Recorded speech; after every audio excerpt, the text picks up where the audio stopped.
What's happening, YouTube, and welcome to a brand new PRLostGalaxy 2014 review on McFarlane Toys DC Multiverse Collector's Edition Year 2 Batman. Now, I got this from Best Buy, no less, for about $30. I was surprised they actually had this at one of the Best Buy stores I went to. Out of curiosity, I figured it was going to have at least one or two DC Multiverse figures, but when I saw this Year 2 Batman, I was like, maybe I could get this to see how this stacks up, because I got like so many Batman figures from McFarlane right now. It is not funny. But now here we are with Year 2 Batman. If only if I found Year 1 Batman.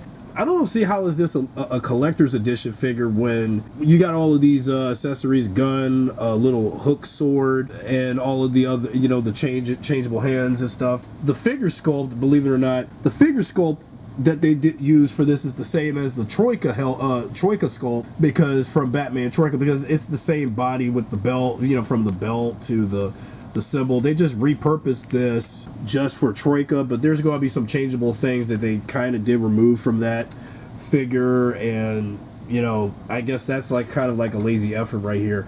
But I thought it looked like a really decent Batman figure, even though I bought this figure first before I got Troika. So Year 2 I had to get first. And it's like a really huge Batman figure. It feels more bulked up than Troika's is, I guess. But just taking a look at it and how different it is. And plus, it's a very cel-shaded Batman.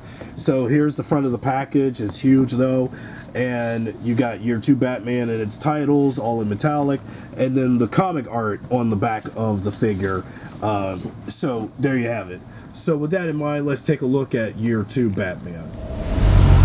And here we have Year 2 Batman out of the package. And man, he looks like, from the color schemes, it looks a lot like the animated series Batman, but more grittier.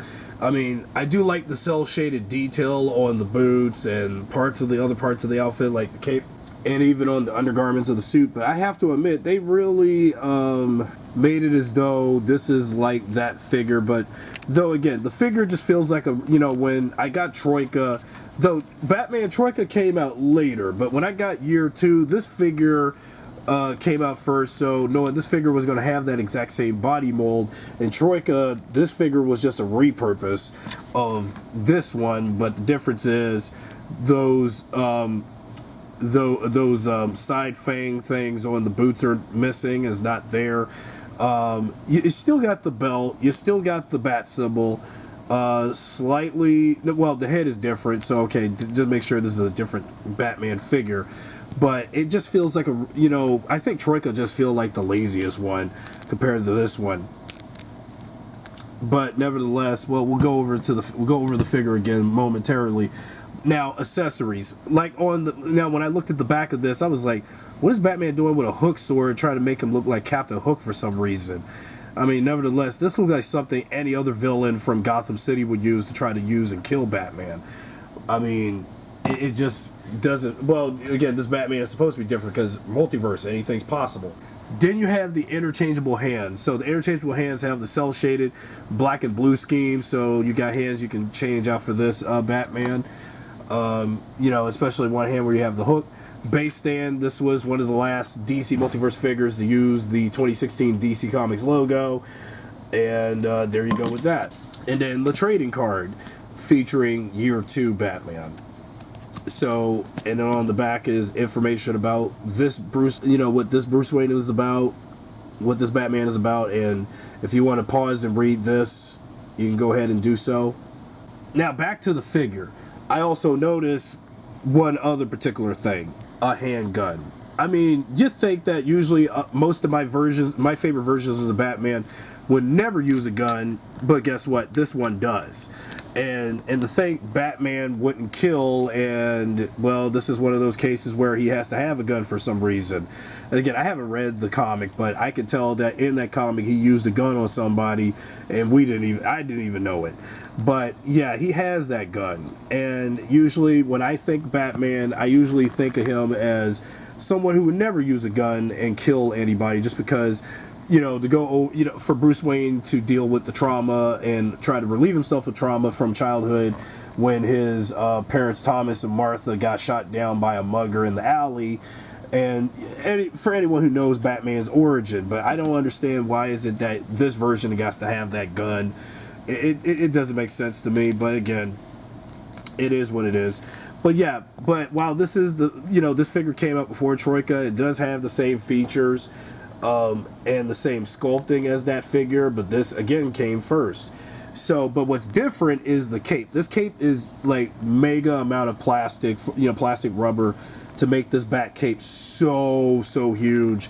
And I can see this is why this was a collector's edition figure for a reason, because they were going to make the cape so like huge and premium. And I just don't understand, like, they was going to do that and make the cape so huge. But the head sculpt, though, although if you excuse the comic art they used in the image of Year 2 Batman, when I looked at that image, it almost looked like Clint Eastwood in his prime, and it's just given how he scrunched his face and stuff like he was ready to kill someone. It was very Eastwood of this Batman in that image. But here, it just looks like what you would expect, especially turning from this angle. You get that, nitty gritty Eastwood feel to that face, like, yeah, I'm gonna kill you, feeling lucky punk, kind of, Eastwood feel from like even Dirty Harry. And like I said, I do amend this figure for the cell shading presentation on the figure, very much like out of the comic book. But though I think the figure should have had more blue and not much of black, and should have been more close to the comic book design of Year 2, where this was all blue, and in the inner part of the cape would be, and the whole and the black parts of the suit should have been all blue. Even the cowl should have been all. But since McFarlane chose to go for what he felt was necessary for his rendition of it in the, from comic to toy, well, that's what he did. So okay, enough about that. Now on to articulation points. Okay, his head turns a little bit better than Troika's, so not much there, because I don't know what the heck was going on with that neck joint on the figure. Butterfly joint, nope, no butterfly joints I can articulate and move around. Elbow crunch, okay, elbow crunch. Elbow crunches are good on this figure, and then also on this figure, on this arm on the figure too. Abdomen crunch. Abdomen crunch is due to this stash around his chest and the cape. You're not going to do much bending the abdomen down a little bit, unless if you put some extra effort to it. And despite that hard plastic bending onto the belt and other parts of it, that's probably why. But you could still bend him upward and stuff, like, imagine if I had a Bane and he broke Batman's back. Okay. And then what about leg movement? Knee crunch and ankle pivots and all that. Toe articulation. Okay, that's fine on this figure. And moving his arm a little bit, but it's very squeaky than on the one I did before. And I'm scared to break this leg because, okay, this knee crunch, oh god, yeah, I'm not going to risk breaking that. Okay, let's put the stand on this Batman, see how he looks, and there you go. That's Year 2 Batman. So what is my thoughts on this figure? Well, although the figure would later have a repurposed mold from a figure I just recently reviewed, it was fine. I mean, even though it wasn't a figure I really wanted, but it was something to add to the collection because I want to complete every single DC Multiverse McFarlane thing as possible before the license expires, so I had to get whatever figures I could to review and all. But the figure was fine for what it was and what it's worth as a collector's edition, so nothing to complain there. So if you enjoyed this video, be sure to subscribe, drop a like, share this video with your friends, and I'll see you guys next time with a brand new DC Multiverse review and other reviews to come.